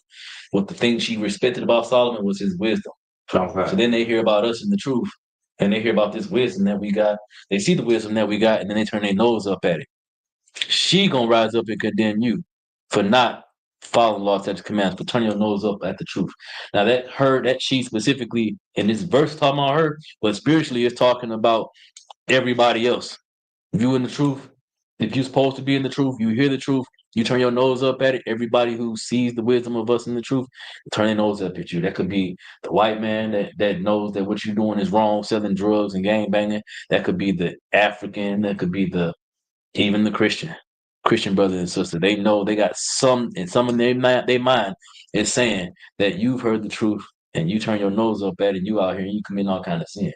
So they're gonna condemn you, condemning not being able to physically or spiritually do nothing to you, but they talking bad about you, talking down on you. It's the exact same thing that it's saying. So it's talking about her, but it's not talking about just her. It's talking about more than just her. This is what your situation is going to be. There's going to be people that's going to talk about you because you're supposed to be in the truth. You're supposed to be for your brothers and your sisters, but you out here doing this, that, and the third. And you know better. You know what I'm saying? So it's not literal at all. No. Yeah, I mean, how's she gonna rise again? She will rise as a heathen born in the earth again at some point, but it's not just her. She ain't gonna condemn every single nigga that ever heard the truth and walked away from it. It's gonna be people like her. It's the point. It's the spirit of it. And the word. All right. Is that it? Everybody to walk now? All right. With that, I pass the class off to Super Nakasha.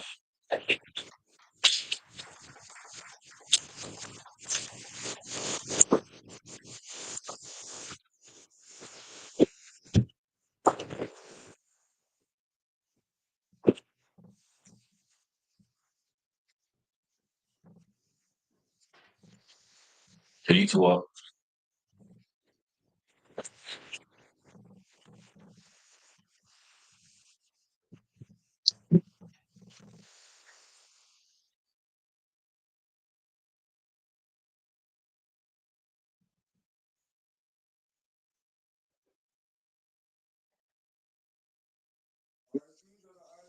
Security announcements. RSVP started out at 1 West, 125th Street, Harlem, New York. The rules for any new brother or new sister. When a new brother or sister comes to the school, they are off limits for 6 months. They are to be saluted only. They are to share themselves to the world. If they need transportation, the teacher will arrange. After 6 months, if a brother or sister has interest in a particular person, he or she must get permission from head to speak. So, brother or sister, there's another 6 months in which the brother and sister will work each other. After this 6 month period, the brother and sister will get permission from the head to marry. Tithes, which is a commandment, found in Numbers 18:21, or Malachi 3, verse 8 through 10, means 10th in Hebrew, a marshal. 10th to every penny of his increase the Lord gives you Give to the church department, priest fund, which is not mandatory, whatever much you so like. Upcoming holifications, the feast of the first fruits, June 8th, found in Leviticus 23:10-22. Reminder any aqua to check the bulletin board in the hallway. If anyone wants to be a trooper in the school, start wearing all black boot shirt, pants, headscarf, and headband. And with that, Mike Jim Shabbat, Mike, Rock. I see y'all shot right. Sorry. Sorry. You want to move to the solution? Mike. Shabbat. Mike. Rock. Yeah, I see y'all shot. Yeah, how shot. I am sorry. He got this.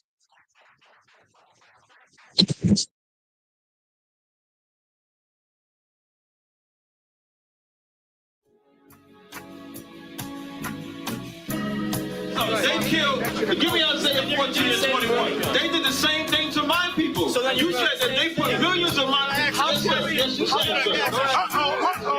Should a murderer go to jail for murdering? Absolutely. Should a thief go to jail when he steals? Absolutely. Should a robber pay back the money he robbed? Absolutely. So why shouldn't the white man pay for what he did? That's right.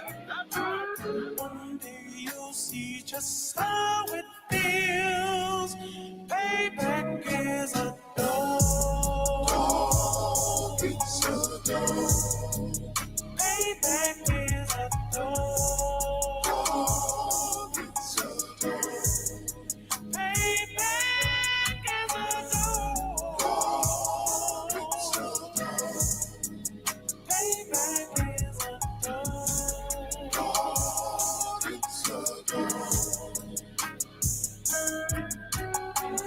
I'm in a hell of a hole, was never expected to grow. Just obstacle set in the road, that a result of me selling my soul. The story I'm telling is cold, but yet it's what everyone knows. The white man's the devil is known. America was never our home. Only a place of captivity, safe facility, hating disfigure me. They claim that I'm lazy, be killing me. Maybe this slavery draining my energy. 400 years and counting. The trail of my tears is countless. Mere fact that I'm here is astounding, but I can't wait till this shit is surrounded. Ready to tangle my king and the angel, be ready to rap. Cracking the sky, nuclear missiles will make it official. I'm capturing every cracker surviving. Put them all in chains where they need to be. Slavery for me. And let the whole world see that with them in the cages, safer in the streets. Put the dog on a leash. Get resolved for the beast. 144, get the ruler show, we could all be at peace. As soon as the trumpets are sound, your kingdom we busting it down. The only way justice is found, the time for your judgment is now. You'll see just how it feels. Payback is a dog. It's a dog. Payback is a dog. It's a dog.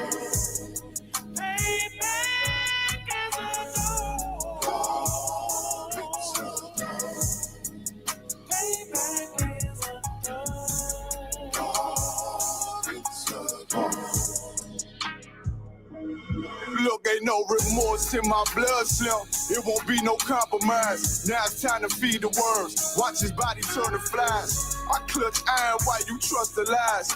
The next Glock I buy gon' be Gen 5. I get it customized.